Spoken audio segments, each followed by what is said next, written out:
Hello students, সকলে কেমন আছো? আশা করি সকলে ভালো এবং সুস্থ আছো। দেখো, একাদশ শ্রেণীর পদার্থবিদ্যার যে প্রত্যেক চ্যাপ্টার ওয়াইজ আমরা যে ভিডিওগুলো দিচ্ছিলাম, আমাদের পুরনো ভিডিও রিভিউ বা কমেন্ট থেকে আমরা দেখেছি যে স্টুডেন্টদের এগুলো খুব হেল্পফুল হচ্ছে এবং তাদের কাছ থেকে আমরা খুব ভালো রেসপন্স পেয়েছি। সেজন্য আজ আমরা নিউটনের গতিসূত্র এই চ্যাপ্টারটা সম্পূর্ণ চ্যাপ্টার একটিমাত্র ভিডিওর মাধ্যমে আমরা আজ তুলে ধরবো। তো যাদের অলরেডি চ্যাপ্টারটা আগে তৈরি হয়ে গিয়েছে তারা একবার দেখে নাও, খুব সহজে জিনিসগুলো আর একবার মাথায় সাজিয়ে নেওয়া তোমাদের কাজ। আর যারা কোনো কারণে এই চ্যাপ্টারটা স্কিপ করে গিয়েছো বা টিউশনে শেষ হওয়ার পরে তোমরা টিউশনে যোগ দিয়েছো, তারা এই ভিডিওটা দেখো। আশা করি তোমাদের কিন্তু চ্যাপ্টার সম্পর্কে যে ভয় সেটা দূর হয়ে যাবে এবং চ্যাপ্টার সম্পর্কে একটা স্বচ্ছ ধারণা তৈরি হবে। তো দেরি না করে আমরা সরাসরি আমাদের টপিকে চলে যাই। দেখো, এই চ্যাপ্টারটা বইটাতে অনেক আলোচনা আছে এবং তার জন্য অনেকগুলো ক্লাসও দরকার হয়, কিন্তু আমরা খুব সহজে এমন জিনিসগুলো সহজে পরপর মাথায় সাজিয়ে নেব যাতে এইখান থেকে যাবতীয় কোশ্চেন আমরা সলভ করতে পারি। তবে একটা জিনিস বলে রাখা, থিওরিতে সময় যতই দিই না কেন আমাদের কিন্তু এমসিকিউ প্রশ্ন সমাধান করতে গিয়ে সেখানেও একটু হেল্প করতে হবে স্টুডেন্টদেরকে, তাদেরকে সেগুলো সলভ করার জন্য। তো প্রথমেই যে আমাদের যে আলোচনার টপিক সেটা হলো, দেখো, ভরবেগ নিয়ে আর বিশেষ কিছু আলোচনার দরকার নেই। তোমরা জানো একটা বস্তুর ভর যদি এম হয় এবং সেটি যদি ভি বেগে কোনো দিকে ছুটে চলে, তাহলে তার ভরবেগ পি ইকুয়াল টু হয় এম ভি। এই ভরবেগ একটা ভেক্টর রাশি, তাই তার একটা দিক, সেই দিকটা কোন দিকে? এই বেগের দিকটাই হলো ভরবেগের দিক। যদি এই নিয়ে আরও একটু ডিটেলস আলোচনা করতে চাই, ধরা যাক কোনো একটা ইটের একটা পাঁচিল আছে। সেই পাঁচিলে যদি একটা লরি এসে ধাক্কা দেয় আর একটা সাইকেল এসে একই বেগে এসে ধাক্কা দেয়, কোন ক্ষেত্রে দেয়ালটি ক্ষতিগ্রস্ত হবে? অবশ্যই লরির ভর বেশি, লরি যখন ধাক্কা দেবে দেয়ালটা ক্ষতিগ্রস্ত হবে। তাহলে তুমি বলতে পারো এখানে এই যে দেয়ালটা ক্ষতিগ্রস্ত হওয়ার জন্য ভরই দায়ী। যেহেতু লরির ভর বেশি তাই দেয়ালটাকে বেশি ক্ষতিগ্রস্ত করেছে। তাহলে এই দেয়াল ভাঙার ক্ষেত্রে তুমি দায়ী করতে পারো কাকে? ভরকে। আবার জিনিস ভাবো, একই ভরের আমি দুটো বস্তু নিলাম, একজনটা মনে করো দুটো ইট নিলাম একই ভরের, একটা খুব স্পিডে খুব জোরে দেয়ালে ধাক্কা দিলাম আর একটা জাস্ট আস্তে দেয়ালে ধাক্কা দিলাম। প্রথমটার বেগ অনেক বেশি আর দ্বিতীয়টার বেগ কম। কোন ক্ষেত্রে দেয়ালটা ক্ষতিগ্রস্ত হবে? যার বেগ বেশি সে দেয়ালকে বেশি ক্ষতিগ্রস্ত করবে, অর্থাৎ দেয়ালটা ক্ষতিগ্রস্ত হওয়ার জন্য বেগটাও দায়ী। তার আমরা একসঙ্গে বলতে পারি ভরও দায়ী বেগও দায়ী, অর্থাৎ ভরবেগের যে গুণফল এটাই তার ধ্বংসের জন্য দায়ী। তো এখান থেকে আসছে ভরবেগের ধারণা। তাহলে ভরবেগ পি ইকুয়াল টু আমরা লিখব কি? এমভি। এখান থেকে এর একক কি হবে? যদি আমরা এসআই এককটা আমরা নিজেরাই বলে দিচ্ছি আর তোমরা নিজেরা করবে, সিজিএস এককটা তোমাদের হোমওয়ার্ক থাকবে। তো এসআই একক ভরবেগের কি? ভরের জন্য আসবে কেজি আর বেগের জন্য আসবে metre per second, kg metre per second. তোমরা সিজিএস এর ইউনিটটা কী হবে সেটা কিন্তু তোমরা এখানে লিখবে। তোমাদের আরেকবার বলে রাখি যে এই চ্যাপ্টারটা যখন তোমরা দেখছো, পাশাপাশি যেভাবে আমি নোট করছি এইভাবে তোমরা কিন্তু নোট করবে। আচ্ছা, এর মাত্রা কি হবে? এর মাত্রাটাও তোমাদের কাজ, যেহেতু একক মাত্রার চ্যাপ্টার তোমাদের পড়ানো হয়েছে, মাত্রাটা কিন্তু তোমরা বার করবে, ট্রাই করবে। নিউটনের তৃতীয় গতিসূত্র মেনলি তিনটে গতিসূত্র, প্রথম সূত্র, দ্বিতীয় সূত্র, তৃতীয় সূত্র। এই তিনটি গতিসূত্রের উপরেই কিন্তু পুরো চ্যাপ্টারটার থিওরি দাঁড়িয়ে আছে। প্রথম সূত্র, বাইরে থেকে নেট বল প্রযুক্ত না হলে স্থির বস্তু চিরকাল স্থির থাকবে এবং সচল বস্তু চিরকাল সমবেগে চলতে থাকবে, অর্থাৎ ত্বরণ সৃষ্টি হবে না। এই যে তিনটে সূত্র, এর প্রত্যেকটা ওয়ার্ড কিন্তু ইম্পর্টেন্ট। পারলে word by word, comma by comma কিন্তু মুখস্থ করে নাও, এবং পুরো চ্যাপ্টার কিন্তু এই তিনটে সূত্রের উপর দাঁড়িয়ে আছে, সুতরাং প্রত্যেকটা এর ওয়ার্ড কিন্তু ইম্পর্টেন্ট। কি বলছে? বাইরে থেকে নেট বল প্রযুক্ত না হলে, নেট বল কি জিনিস? ধরো নিচে কোনো একটা বস্তু আছে, তো বস্তুর এদিক থেকে বল প্রয়োগ করা হচ্ছে, এদিক থেকে বল প্রয়োগ করা হচ্ছে, এদিক থেকে, এই টোটাল বল মিলে যদি শূন্য হয়, তাহলে টোটাল বল মিলে যে লব্ধি বলটা, সেই বলটাকে আমরা বলি নেট বল। এই নেট বল যদি শূন্য হয় তবে কি? স্থির বস্তু চিরকাল স্থির থাকবে, সচল বস্তু চিরকালই সমবেগে গতিশীল হবে, অর্থাৎ বস্তুর কোনো ত্বরণ সৃষ্টি হবে না। দ্বিতীয় সূত্রের বক্তব্য কি? কোনো বস্তুর ভর যদি অপরিবর্তিত থাকে, একটা বস্তু তার ভর যদি অপরিবর্তিত থাকে, তবে বস্তুটির উপর প্রযুক্ত বাহ্যিক নেট বল, এর উপর প্রযুক্ত এদিক থেকে ওদিক থেকে বিভিন্ন বল অ্যাপ্লাই হয়ে যে বাহ্যিক নেট বলটা আমি পাবো, সেই নেট বলটা কি হবে? উপর প্রযুক্ত বাহ্যিক নেট বল হলো বস্তুর ভর ও ত্বরণের গুণফল। এই বাহ্যিক প্রযুক্ত নেট বল কত? তার ভর এম, এবং যদি ত্বরণ এ হয় তাহলে ভর আর ত্বরণের গুণফলের সমান। তারপরে কি বলছে? বল যেদিকে প্রযুক্ত হবে ত্বরণও সেদিকে হবে। তাহলে বল যেদিকে প্রযুক্ত হবে ত্বরণের দিকও সেই দিকেই হবে। এটা হলো দ্বিতীয় সূত্র। তৃতীয় সূত্র কি বলছে? তৃতীয় সূত্রের বক্তব্য হলো প্রত্যেক ক্রিয়ারই একটি সমান ও বিপরীত প্রতিক্রিয়া আছে। যেমন আমরা জানি একটা নৌকা যখন তীরে আসে, একটা নৌকা যখন তীরে আসে তখন যদি তুমি এই নৌকা থেকে লাফ দিয়ে এই তীরের উপর লাফ দিয়ে এসে পড়ো, তাহলে নৌকাটাও কিছুটা সরে যায়। তার মানে তুমি নৌকার উপর ক্রিয়া করলে নৌকাটি সরে গেল, আর নৌকা তোমার উপর প্রতিক্রিয়া দিল, তুমি উপরে চলে এলে। ঠিক আছে, এটা হলো তৃতীয় গতিসূত্র। বারবার বলছি যে 3টে সূত্র মুখস্থ করে নাও, খাতায় 2বারে যায় 5বার লিখে ফেলো। ওকে, এর মানে যেখানে জোর দেওয়ার দরকার আমরা কিন্তু সেখানে সেটা বলছি, আর যেখানে জোর দেওয়ার দরকার নেই জাস্ট খুব স্পিডে সেখান থেকে বেরিয়ে যাও। দেখো, এরপরে একটা টপিক হলো পদার্থের জাড্য। কারণ আমরা প্রথম গতিসূত্র থেকে আমরা জাড্যের ধারণা পাই। কারণ কি, আমরা প্রথম গতিসূত্রের বক্তব্য কী ছিল? বাহ্যিক প্রযুক্ত নেট বল 0 হলে স্থির বস্তু চিরকাল স্থির থাকে আর সচল বস্তু সমবেগে গতিশীল হয়। অর্থাৎ স্থির বস্তুর যে স্থির হয়ে থাকার প্রবণতা বা গতিশীল বস্তুর যে সরল রেখায় সমবেগে গতিশীল হওয়ার প্রবণতা, এই প্রবণতাকে বলা হয় জাড্য। এই জাড্য দুই রকম। যদি স্থির বস্তু স্থির অবস্থায় থাকতে চায়, এই প্রবণতা, একে আমরা বলবো স্থিতিজাড্য। আর গতিশীল বস্তু সমবেগে সরল রেখায় গতিশীল হতে চায়, তার এই ধর্মকে আমরা বলবো গতিজাড্য। যেমন তোমরা হলো এর আগেও 9-10-এ পড়েছো যে স্থির অবস্থায় থেকে কোনো বাস যদি গতিশীল হতে শুরু করে, যাত্রীরা পিছনের দিকে হেলে পড়ে, বা বাস ব্রেক করলে যাত্রীরা সামনের দিকে ঝুঁকে যায়। এই সমস্ত তোমরা আগে পড়েছো, এই নিয়ে আর বিশদ আলোচনা আমরা করব না এখানে। তবে একটা জিনিস বলে রাখি, যে বস্তু যত বেশি ভর বেশি থাকবে তার জাড্য ধর্ম কিন্তু তত বেশি, অর্থাৎ বস্তুর ভরই জাড্যের পরিমাপক।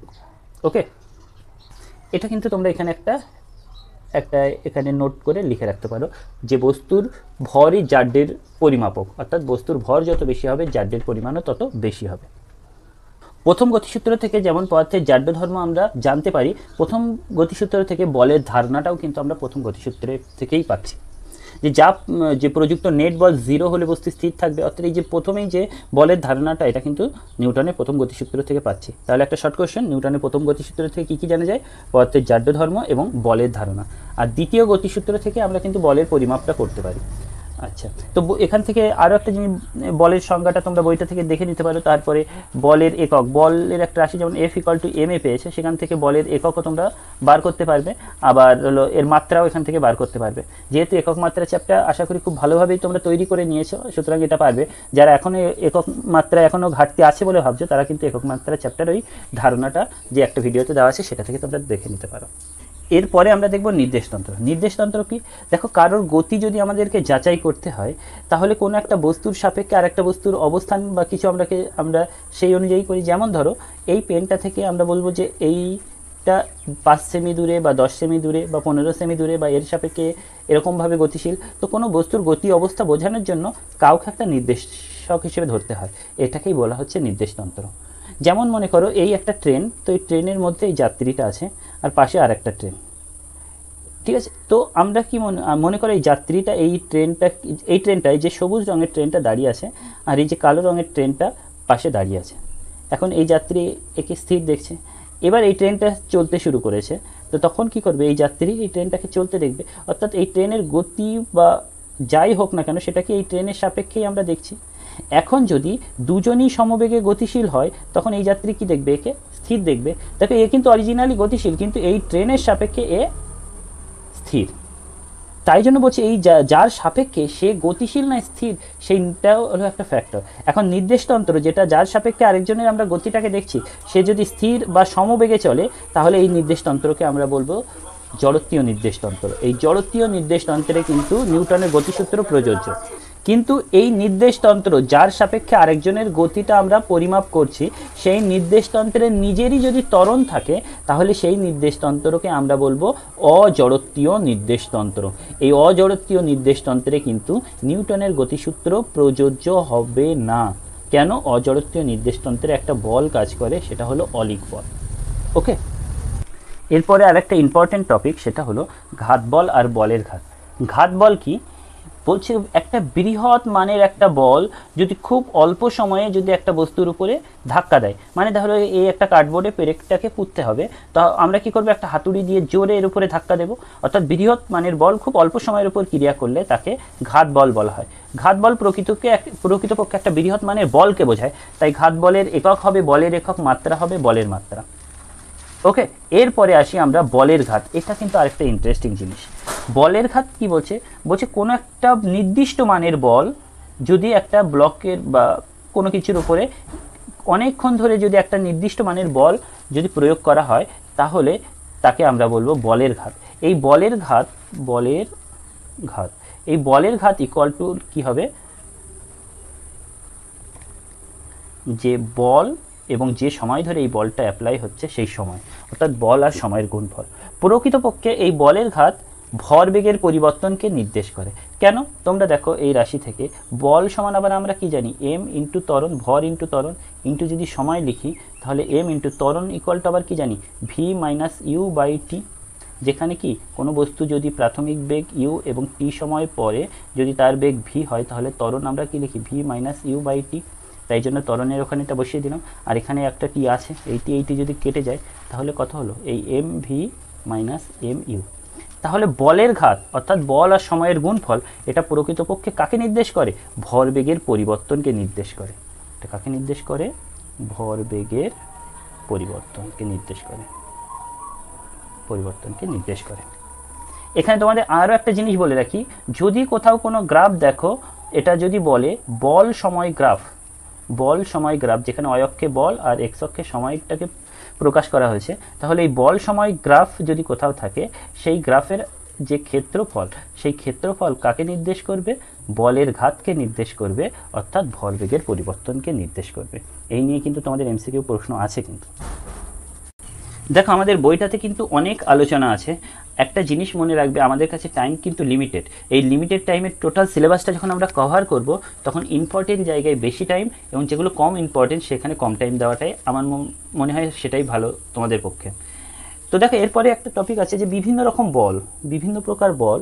আমি জাস্ট পয়েন্টটা লিখছি। একটা অংশ আছে বিভিন্ন প্রকার বল, এখানে দেখবে টান বল, ঘাত বল, আকর্ষণ বল, বিকর্ষণ বল, ঘর্ষণ বল, বিভিন্ন প্রকার বল আছে। জাস্ট নামটা শুনেছে এই যথেষ্ট, এই নিয়ে আর বেশি এখানে আলোচনা করার দরকার নেই। এছাড়াও আরও একটা টপিক আছে ক্রিয়া প্রতিক্রিয়া প্রদর্শন, বিভিন্ন রকম ক্রিয়া প্রতিক্রিয়ার এখানে প্রদর্শন আছে, যেমন ওই নৌকা থেকে লাফ দেওয়া, স্প্রিংকে টেনে ধরা, এরকম বিভিন্ন রকম উদাহরণ দেওয়া আছে, এগুলো আমাদেরকে জানার দরকার নেই। তবে বলের মধ্যে আরেকটা জিনিস বলি, একটা স্পর্শজনিত বল আর একটা ক্ষেত্রজনিত বল। স্পর্শজনিত বল মানে কি, স্পর্শ যেমন যে বলের জন্য টাচ করার দরকার হয়, ধরো তুমি কাউকে টানবে, তাহলে টানতে গেলে একজনকে তো ধরতে হবে, স্পর্শ তো করতে হবে, তার টান বল হলো স্পর্শজনিত বল। তোমার টানা ঠেলা এই সমস্ত কি সব স্পর্শজনিত বল। ঘর্ষণ, দুটো তলের মধ্যে টাচ করতে হবে, তবে এগুলো সব স্পর্শজনিত বল। আরেকটা বল আছে ক্ষেত্রজনিত বল, যেমন চুম্বক, আকর্ষণ, বিকর্ষণ, এগুলো স্পর্শ না করলেও চলবে। ধরো কিউ আধান রাখলাম তার নির্দিষ্ট এলাকায়, সে কী করবে, তার চুম্বক ক্ষেত্র, আধান যখন তড়িৎ ক্ষেত্র তৈরি করবে, তাই তো। কিংবা একটা যদি নর্থ পোল সাউথ পোল একটা ম্যাগনেট রাখি, চুম্বক রাখি, তাহলে একটা ক্ষেত্র তৈরি করবে। এই ক্ষেত্রফলের মধ্যে মানে কোনো কিছু রাখলে লোহার জিনিস, তো ওকে আকর্ষণ করবে। তাই তড়িৎ বল বা চুম্বকীয় বলকে ক্ষেত্রজনিত বল বলবো, আর টান আর ঠেলা এই সমস্তগুলোকে আমরা স্পর্শজনিত বল বলবো। বিভিন্ন গতির বিশ্লেষণ, এই যে টপিকটা, এই টপিকটা খুব মনোযোগ দিয়ে দেখো, কারণ এখান থেকে আস্তে আস্তে তোমাদের যে বিভিন্ন রকম অঙ্ক বা প্রবলেমের পার্ট, সেটা কিন্তু এখান থেকে শুরু হচ্ছে। এই যে আলোচনাগুলো, এগুলো একটু মনোযোগ দিয়ে দেখো। দেখো কোনো মানুষ যদি সামনের দিকে এগোতে চায়, তাহলে সে পিছন দিকে একটা কোণ করে কি একটা ক্রিয়া বল দেয়। এই ক্রিয়ার জন্য তার উপরে একটা সামনের দিকে একটা প্রতিক্রিয়া অ্যাপ্লাই হয় তার উপরে। এই প্রতিক্রিয়াকে যদি আমরা আলোচনা করি, তাহলে প্রতিক্রিয়া বল তার উপর ঠিক এরকম অ্যাঙ্গেলে তার উপর প্রতিক্রিয়া বল অ্যাপ্লাই হলো। এই প্রতিক্রিয়ার দুটো উপাংশ দেখো, আমরা যদি এই প্রতিক্রিয়ার দুটো উপাংশ দেখো, একটা অনুভূমিক উপাংশ আর একটা উল্লম্ব উপাংশ। ধরো আমি ধরলাম এর প্রতিক্রিয়া আর, সেই প্রতিক্রিয়াটা অনুভূমিকের সাথে যদি থিটা কোণ করে, তাহলে এই বরাবর কি আর কস থিটা, আর এই বরাবর এটা কি আর সাইন থিটা। ঠিক আছে, তো এই যে আর কস থিটা, এটা তাকে কি সামনের দিকে এগিয়ে নিয়ে যাবে, আর এই যে আর সাইন থিটা, এই উপাংশটা তার যে ওজন নিচের দিকে কাজ করছিল এমজি, তাকে কিছুটা হ্রাস করবে, অর্থাৎ তার ওজন কিছুটা হালকা করবে আর সাইন থিটা, আর এই আর কস থিটা তাকে কি সামনে যেতে সাহায্য করবে। ওকে, তো তুমি যদি থিটাটা উপরে নাও, তাহলে এটা হবে আর সাইন থিটা, এটা হবে আর কস থিটা। ধরো পাখির আকাশে ওড়া, এই গতিটাকে আমরা বিশ্লেষণ করব। গতিটা বিশ্লেষণ করলে আমরা দেখব পাখি দুই ডানা দিয়ে দুই দিকে কি প্রতিক্রিয়া দিতে থাকে বাতাসের উপরে, আর বাতাস তাকে কি করে, তার প্রতিক্রিয়া স্বরূপ তার উপরে সামনের দিকে কি দুটো প্রতিক্রিয়া বল দিতে থাকে, এই দুটো। আর এই দুটো প্রতিক্রিয়ার যে লব্ধি বল, সেই লব্ধি বল তাকে কি সামনের দিকে এগিয়ে নিয়ে যায়। পাখি ঠিক এই টেকনিকে সামনের দিকে এগিয়ে চলে। তো এবার ক্যালকুলেশনের জন্য আমরা ম্যাথমেটিক্যাল ক্যালকুলেশনের জন্য টানা রিকশার গতির এই ম্যাথমেটিক্যাল ক্যালকুলেশন পার্টটা আমরা একটু দেখি। দেখো এবার টানা রিকশার গতির এই ক্যালকুলেশনটা আমরা এখন দেখব। তো ধরা যাক লোকটি সামনের দিকে একটা বল প্রযুক্ত করছে, এফ বল। লোকটি এবার দেখো লোকটি যদি রিক্সাকে না ধরে রাখতো তাহলে লোকটি খুব স্পিডে বেরিয়ে যেত, কিন্তু রিক্সা যেই ধরেছে রিক্সা কিন্তু তাকে পিছনের দিক থেকে একটু টেনে রেখেছে, তাই লোকটির এই পিছনের দিকে যে টান বলটা সেটা ধরলাম আমরা টি। তাহলে সামনের বলটা এফ আর তার পিছনের দিকে যে টান বলটা টি। ওকে, ঠিক একইভাবে দেখো রিক্সার ক্ষেত্রে কি বক্তব্য, লোকটি যদি রিক্সাকে না ধরতো তাহলে তো রিক্সা দাঁড়িয়ে থাকতো। লোকটি রিক্সাকে সামনের দিকে টেনেছে টি বল দিয়ে, সেই জন্য তো রিক্সা সামনের দিকে চলতে শুরু করেছে। তাই রিক্সার সামনের দিকে বল কত প্রযুক্ত হচ্ছে টি বল। কিন্তু রিক্সা যদি মসৃণ তলে থাকতো খুব স্পিডে যেত, কিন্তু রাস্তা যদি মসৃণ না হয় তাহলে তার বিপরীত দিকে ঘর্ষণ বল তার সবসময় কি এই দিকে কাজ করবে না, একটা ঘর্ষণ বল আমি ধরলাম এফ ড্যাশ। ওকে, চারটে বল আবার দেখো, লোকটি সামনের দিকে এফ বলে সামনের দিকে এগোনোর চেষ্টা করছে, কিন্তু রিক্সা ধরে আছে তাই তার বিপরীত দিকে টি টান কাজ করেছে, রিক্সার সামনের দিকে টি টান কাজ করেছে আর পিছনের দিকে এফ ড্যাশ ঘর্ষণ কাজ করেছে। ধরা যাক লোকটির ভর m1 আর রিক্সার ভর m2। তাহলে এখান থেকে তোমরাই বলো লোকটির ক্ষেত্রে যে নিউটনের গতির সমীকরণটা কি হবে। লোকটির সামনে বল এফ, পিছনে বল টি, তবু তো লোকটির সামনে এগিয়ে যাচ্ছে, ধরলাম সামনে তার ত্বরণটা, পুরো জিনিসটার ত্বরণ হলো এ। তাহলে লোকটির উপর প্রযুক্ত নেট বল কত, সামনে এফ পিছনে টি, এই হলো তার নেট বল। যেহেতু সামনে এগিয়ে যাচ্ছে তাহলে এফ নিঃসন্দেহে বেশি, তাই F minus T equal to লোকটির ভর m1 ইন্টু ত্বরণ এ। এটা তো নিউটনের দ্বিতীয় গতিসূত্র থেকে পেয়ে যাচ্ছি। ঠিক একইভাবে রিক্সার জন্য আমরা কি পাবো, সামনে তার কি টান বল টি আর পিছনে ঘর্ষণ এফ ড্যাশ, কিন্তু এগিয়ে যাচ্ছে সে সামনে, অর্থাৎ নেট বল কত হবে T minus F dash equal to কত লোকটির লোকটি বলছে রিক্সার ভর ইন্টু ত্বরণ। তো এটা যদি আমরা 1 নম্বর সমীকরণ আর এটা যদি 2 নম্বর সমীকরণ দিই, তো সমীকরণ দুটো যদি আমরা যোগ করি তাহলে কি পাবো, F minus F dash equal to m1 plus m2 into A. সেখান থেকে ত্বরণ কত পাবো, সেখান থেকে ত্বরণ পাবো F minus F dash by m1 plus m2। Okay, এই হলো রিক্সার গতির ক্ষেত্রে তার ত্বরণের সমীকরণ। এখানে তোমরা স্পেশাল কন্ডিশন হিসেবে m1 আর m2 যখন ইকুয়াল হবে সেই সমস্ত তোমরা দেখে নিতে পারো। তো এটা হলো রিক্সার গতি। এরপরে আমরা আরও দুটো গতি আলোচনা করব। অ্যাকচুয়াল তো এরকম অনেক গতি আছে, 2-3টে গতি জাস্ট আলোচনা করব, তারপরে আমরা বিভিন্ন রকম সমীকরণ সেখান থেকে তৈরি করব। এরপর আমরা দেখব মসৃণ কপিকলের মাধ্যমে অনুভূমিক গতি। ধরা যাক এরকম একটা মসৃণ তলের উপর এ একটা বস্তু যার ভর m রাখা আছে এবং তার সাথে সুতোর সাহায্যে এখানে একটা কপিকল আছে এবং একটা সুতোর সাহায্যে বি বস্তু যার ভর ক্যাপিটাল M তাকে ঝুলিয়ে দেওয়া হয়েছে। তাহলে বি বস্তুর উপরে দেখো নিচের দিকে কতটা বল কাজ করছে mg, উপরের দিকে কি কাজ করছে টান বল, আর এ বস্তুর উপরে এই দিকে কি কাজ করছে টান বল। যেহেতু মসৃণ তল তাই এদিকে ঘর্ষণ কিন্তু আমরা 0 ধরেছি। এখন এই ওজনের জন্য ওজনের জন্য পুরো সংস্থাটা এই দিকে কি গতিশীল হচ্ছে, অর্থাৎ ত্বরণ তৈরি হচ্ছে। ওকে, তাহলে আমরা গতির সমীকরণ অর্থাৎ বি বস্তুর জন্য আমরা গতির সমীকরণ কি পাবো। দেখো এখানে আমরা নিউটনের দ্বিতীয় গতিসূত্রটা অ্যাপ্লাই করব। তোমাদেরকে আমরা নিউটনের 3টে গতিসূত্র বলেছি খুব মনোযোগ দিয়ে মুখস্থ করতে, প্রত্যেকটা ওয়ার্ড বাই ওয়ার্ড মুখস্থ করতে। এই যে টুকরো টুকরো কথাগুলো তোমাদের কিন্তু মনে রাখা অবশ্যই দরকার। তো দেখো নিউটনের দ্বিতীয় গতিসূত্র যদি আমরা এই বি বস্তুর উপর অ্যাপ্লাই করি তাহলে কি হবে, এর উপরে নেট বল দেখতে হবে। তো এই দিকে mg উপরে টান, আবার বস্তুটা এগোচ্ছে নিচের দিকে, তার মানে mg বড় টানটা ছোট, তার মানে নেট বল কত হবে mg বিয়োগ টি। তাই mg বিয়োগ টি ইকুয়াল টু কি বস্তুর ভর ইন্টু ত্বরণ, তাই m ইন্টু এ। এটা হলো 1 নম্বর সমীকরণ। ক্লিয়ার? এবার আমি যাব বি বস্তুর জন্য। প্রথমে তো বি বস্তু গেছি, এবার এ বস্তুর জন্য। এই যে এ বস্তু, এর উপর নেট বল কত, এই যে টি, তাই নেট বলটা লিখলাম ইকুয়াল টু কি হয় নিউটনের দ্বিতীয় গতিসূত্র অনুযায়ী তার ভর আর ত্বরণের গুণফল, তাই ভর আর ত্বরণের। তাহলে এই 1 নম্বর সমীকরণ এবং 2 নম্বর সমীকরণ এই দুটো যদি আমরা যোগ করি তাহলে পাবো mg equal to m plus small m into A. সেখান থেকে এর ভ্যালুটা পাচ্ছি, অর্থাৎ এই বস্তু সংস্থার ত্বরণ কত mg by m plus m।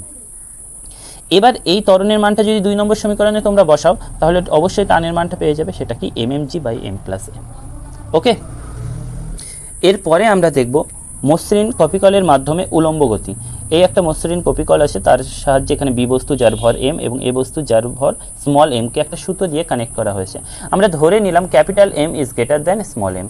তার মানে আমরা বি বস্তুর জন্য যদি দেখি, বি বস্তুটা কোথায়, এটা বি বস্তুর উপর নেট বল কত, দেখো এইদিকে mg কাজ করছে নিচে আর উপরে কি টান, কিন্তু বস্তু সংস্থাটা কোন দিকে যাচ্ছে, আমি ধরলাম বস্তু সংস্থাটা নিচের দিকে এ ত্বরণে নামছে। তাহলে বি বস্তুর উপর নেট বল কত হবে mg আর উপরে টি, তাহলে বি বস্তুর উপরে নেট বল হবে capital mg minus T equal to কি এর ভর ইন্টু ত্বরণ ক্যাপিটাল M ইন্টু এ। এটা আমরা 1 নম্বর সমীকরণ দিই। আবার এ বস্তুর জন্য দেখো উপরে টান টি আর নিচে এমজি। ওকে, তো বস্তুটা কোন দিকে এগোচ্ছে? এই দিকেই তো এগোচ্ছে, অর্থাৎ টানটা বড়, এমজিটা ছোট। তাহলে এখানে নেট বল কত হবে? T minus MG equal to কত হবে? বস্তুর ভর ইন্টু ত্বরণ, এম ইন্টু এ। এটা পেলাম আমরা 2 নম্বর সমীকরণ। তাহলে এই দুটো সমীকরণ যদি আমরা যোগ করি, টি টি কেটে যাবে, এখানে পাবো M plus small M into G, আর এদিকে পাবো এম, সরি এখানে প্লাস না, এখানে হবে মাইনাস, আর এখানে পাবো capital M plus small M into A. সেখান থেকে এর ভ্যালুটা কত পাচ্ছি? যে capital M minus small M into G by capital M plus small M. এই মসৃণ কপিকলের সাহায্যে উলম্ব গতির ক্ষেত্রে ত্বরণের রাশিমালা আমরা পেয়ে গেলাম। এরপরে আমাদের দরকার কি? টান।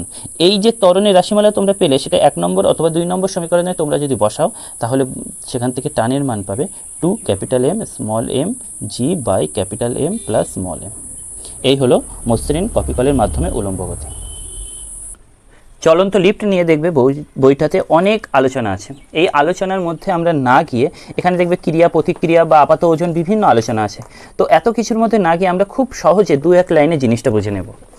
এখানে দেখো, লিফটটা যদি স্থির অবস্থায় থাকে, তাহলে এর উপরে যে অভিকর্ষজ ত্বরণ ছিল সেটা জি, তাই তো?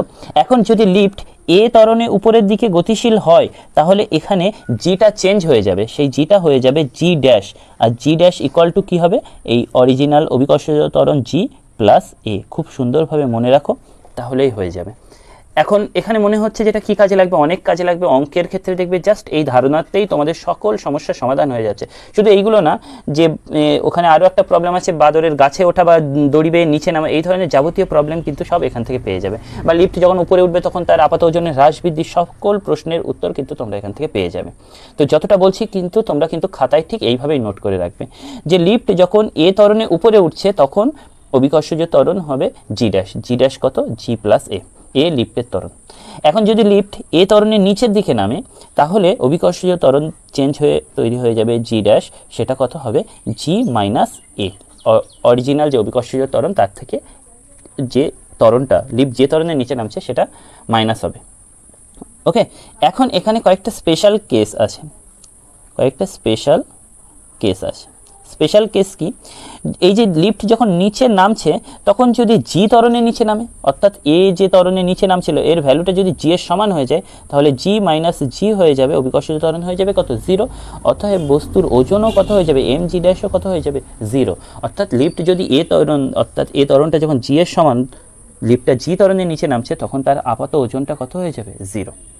ঠিক একইভাবে আরেকটা কেস দেখো, যখন লিফটটা নিচে নামছে এবং এ ত্বরণেই নিচে নামছে, কিন্তু এটা যদি গ্রেটার দ্যান জি হয়ে যায়, অর্থাৎ অভিকর্ষজ ত্বরণের থেকেও বেশি ত্বরণে যদি নিচে নামে, তাহলে এটা তো বড়, তার মানে এই ভ্যালুটা দেখো তোমার নেগেটিভ চলে আসবে। অর্থাৎ এম জি ডবল ড্যাশ যেটা, সেটা কিন্তু নেগেটিভ আসবে। নেগেটিভ আসা মানে আগে আমাদের ওজন তো নিচের দিকে নামছিল, এখন ওজনটা উপরের দিকে কাজ করবে, অর্থাৎ লিফটে থাকা লোকটির মাথা কিন্তু এর উপরে গিয়ে ঠেকে যাবে। ঠিক আছে, এটা হলো লিফট যখন এ ত্বরণের নিচে নামবে তার স্পেশাল কেস। দেখো, জাস্ট আমরা এইটুকু কেন পড়লাম, যে লিফটের যে অঙ্কগুলো আছে, লিফটের অঙ্ক শুধুমাত্র এইটুকু দিয়েই থামবে না, লিফটের মধ্যে কীরকম আরও জটিলতা বাড়াবে। কীরকম? ধরা যাক একটা লিফটের মধ্যে হয়তো দিয়ে দিল আর একটা নততল, সেই নততলের উপরে বস্তু রাখলো, তার মানে গতি টতি এই সমস্ত বিভিন্ন রকম প্রবলেম দিল। তো এক্ষেত্রে আমরা কি করব? তো লিফট আছে যখন, আমরা শুধু প্রথমেই মনে রাখবো যে লিফট আছে যখন অভিকর্ষজ ত্বরণ আর জি নেই, আছে কি? জি ড্যাশ। লিফট যদি উপরে ওঠে তাহলে জি প্লাস এ, যদি নিচে নামে জি মাইনাস এ করে, আমরা জি ধরবো না, লিফট যেহেতু আছে ধরবো কি এখন? জি ড্যাশ। ধরে নিয়ে লিফটটাকে আউট করে দিয়ে জাস্ট এবার কপিকলের যে সাধারণ নিয়মের অঙ্ক, সেই অঙ্কগুলো করতে থাকবো, শুধু একটা জিনিস ধরবো, অভিকর্ষজ ত্বরণ এখন জি নেই, হয়ে গেছে কত? জি ড্যাশ। ঠিক আছে, এইভাবে আমরা অঙ্কগুলো সমাধান করব। তোমরা এইভাবে দেখতে থাকো, আমরা পরবর্তী অংশে যাই, তখন তোমরা আরও সহজে বুঝতে পারবে। এর পরের টপিক হলো ভরবেগের সংরক্ষণ সূত্র। দেখো, ভরবেগের সংরক্ষণ সূত্র বইটাতে এখানে অনেক আলোচনা আছে। শুধু ভরবেগের সংরক্ষণ সূত্র না, এখান থেকে নিউটনের তৃতীয় গতিসূত্র বা তৃতীয় গতিসূত্র থেকে ভরবেগের সূত্রের প্রমাণ, এরকম বন্দুকের প্রতিক্ষেপে, এইগুলো অনেকগুলো আছে। কিন্তু এখানে এখন তো তোমাদের এমসিকিউ বেসড কোশ্চেন হয়ে গেছে, তো সুতরাং এখান থেকে আমরা স্বচ্ছ ধারণাটা নেব এবং এমসিকিউ পার্টে যখন সমাধান করব তখন কিন্তু এর অঙ্কগুলো যাতে সহজে সমাধান করতে পারি আমরা সেটা দেখব। তো এখানে যে এই যে ছবিটা, এটা আমরা নিজেরা আমাদের খাতাতে লিখে আবার একবার তোমাদেরকে বোঝানোর চেষ্টা করছি। ধরা যাক m1 ভরের একটি বস্তু এবং m2 ভরের একটি বস্তু। তো m1 ভরের বস্তুটা u1 বেগে গতিশীল এবং m2 ভরের বস্তুটা u2 বেগে গতিশীল। তো এরপরে বস্তু দুটো সংঘর্ষ করলো এবং প্রথম বস্তুর বেগ হয়ে গেল v1 এবং আর m2 ভরের বস্তুর বেগ হয়ে গেল v2। তাহলে প্রথম বস্তুর প্রথমে ভরবেগ কত ছিল m1 u1, দ্বিতীয় বস্তুর এই সংঘর্ষের আগে ভরবেগ কত ছিল m2 u2, সংঘর্ষের পরে প্রথম বস্তুর ভরবেগ কত m1 v1, দ্বিতীয় বস্তুর ভরবেগ কত m2 v2। তো বলছি এই সংঘর্ষের আগে মোট ভরবেগ আর এই সংঘর্ষের পরে মোট ভরবেগ সমান হবে। তো এই ভরবেগকে যদি আমরা p দিয়ে প্রকাশ করি, p ইকুয়াল টু আমরা জানি অনেক সময় ভরবেগকে p ইকুয়াল টু mv দিয়ে প্রকাশ করা হয়। তো প্রথম জনের ভরবেগ যদি p1 আর দ্বিতীয় জনের ভরবেগ যদি p2 হয় আর সংঘর্ষের পরে প্রথম জনের ভরবেগ p3, পরের জনের ভরবেগ যদি p4 হয়, তো সংঘর্ষের আগে মোট ভরবেগ আর সংঘর্ষের পরে মোট ভরবেগ সমান হবে। ওকে, এটা হলো ভরবেগের সংরক্ষণ সূত্র। এই সূত্র থেকে তোমাদের নিউটনের তৃতীয় গতিসূত্র বা নিউটনের তৃতীয় গতিসূত্র থেকে ভরবেগের সংরক্ষণ সূত্র। এছাড়া বিস্ফোরণের ফলে যে বিভিন্ন টুকরোগুলো হয়ে যায় তাদের বেগ বা বন্দুকের গলি ছোড়া, এই সমস্তগুলোর অঙ্ক আমরা কিন্তু আমাদের যে এমসিকিউ পার্ট সেখানে কিন্তু সমাধান করব। আমাদের লাস্ট টপিক হলো রকেট ও বিমান, তাদের কার্যনীতি। তো এখানে যে আমাদের মূল জিনিসটা যেটা আমাদের দরকার, এখানে দেখবে যে বিভিন্ন রকম আলোচনা আছে, বিভিন্ন রকম এখানে সমীকরণ আছে, যেটা জানলে আমাদের পুরো চ্যাপ্টারটা কমপ্লিট হয়ে যাবে, যেটা জানলে আমরা সব কিছু পারবো এখান থেকে প্রবলেম, সেই টপিকটাই দেখি। তো সেটা আমরা খুব সহজেই আমরা এখান থেকে আমরা দেখে নিতে পারি। ধরা যাক কোন এক মুহূর্তে রকেটের ভর হলো জ্বালানি সহ রকেটের ভর m0 এবং বেগ হলো v0 এবং কিছু সময় পর তার বেগ হয়ে গেল v এবং তার ভর কিছুটা কমে হয়ে গেল m। কেন কমলো? এখান থেকে যেহেতু তার ফুয়েলটা নির্গত হচ্ছে। তাহলে আরেকবার বলি, রকেটের বেগ ও জেট বিমানের গতি। ধরা যাক কোনো মুহূর্তে কোনো জ্বালানি সহ রকেটের ভর হলো m0 এবং রকেটটা v0 বেগে এগোচ্ছে। এখন কিছু সময় পর রকেটের বেগ হয়ে গেল v এবং জ্বালানি যেহেতু কিছুটা নির্গত হয়েছে তাই তার ভর হয়ে গেল কিছুটা কমে m। এখন জ্বালানিটা যদি u বেগে এই দিকে নির্গত হয় তাহলে এখন যে রকেটের নতুন বেগ ভিটা কত হবে? সেই ভিটা হবে v ইকুয়াল টু, দেখো আগে যে বেগ ছিল v0 তার থেকে তো কিছুটা বেড়েছে, কতটা বাড়বে? u ln উপরে হবে m আর নিচে হবে m0। ওকে, এটা হবে তার রকেটের বেগের সমীকরণ। এই হলো আমার টোটাল নিউটনের গতিসূত্র থেকে আলোচনা। তো ভিডিওটা ভালো লাগলে অবশ্যই লাইক করবে, সাবস্ক্রাইব করবে, আর তোমাদের যে রিকোয়ারমেন্ট সেটা কিন্তু তোমরা কমেন্টে জানাবে। তো হেল্পফুল হলে অবশ্যই তোমরা সেটা অন্যদের সাথে শেয়ার করবে। তবে এই সমস্ত ভিডিও তোমাদের হেল্পফুল হলে তোমাদের কমেন্টের উপর বেস করে কিন্তু আরও এরকম ইনফরমেটিভ ভিডিও যেগুলো তোমাদের হেল্পফুল তাদের জন্য নিয়ে আসা হবে। তো ততক্ষণ সকলে ভালো থাকবে, বাই।